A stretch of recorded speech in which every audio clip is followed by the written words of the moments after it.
This is my game button multipliers and it's actually pretty nice, but there are a few things that I want to improve because right now the gameplay loop is click button, boost money, click button, click better button, start from scratch, boost money, repeat, end of game, yippee. As you can see, quite a linear path. I want to add an extra layer of stuff to my game and I decided that items were the best way to add it.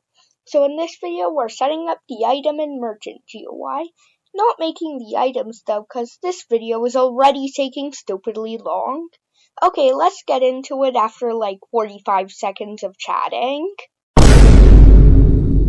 First of all, I need a place where you can get items because what's the point of a feature if you can't use it?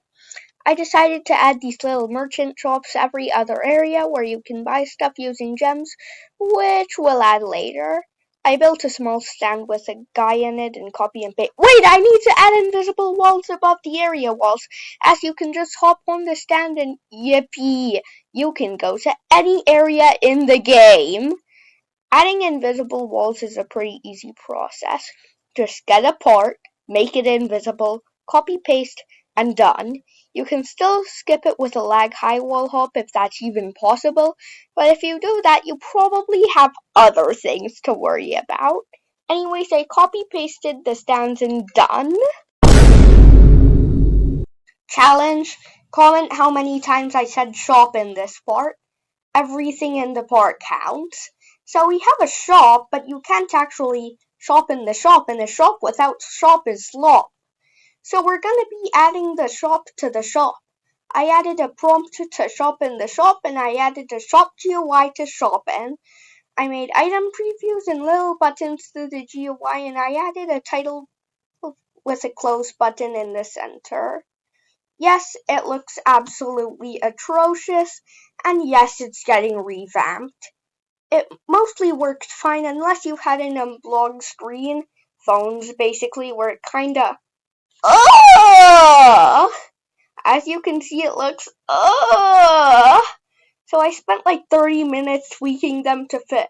Also, the item previews are not squares, and I'm planning to use squares for item previews in the item GUI, so I tried tweaking those.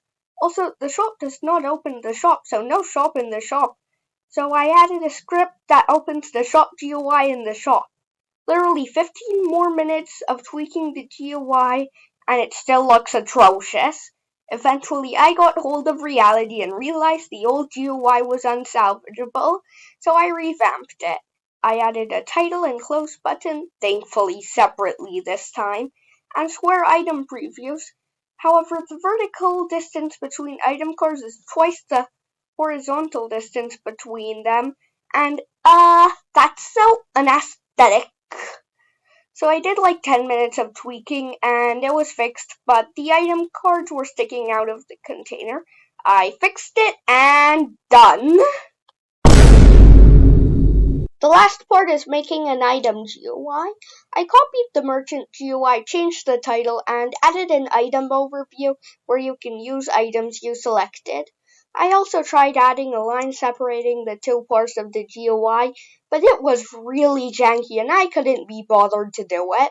I made an item card but didn't put it in the GUI as it'll be copied for when you have items. But I'm not doing the script that copies the items to the GUI as this isn't even the full episode, but you'll have to click off because that's the end of the video.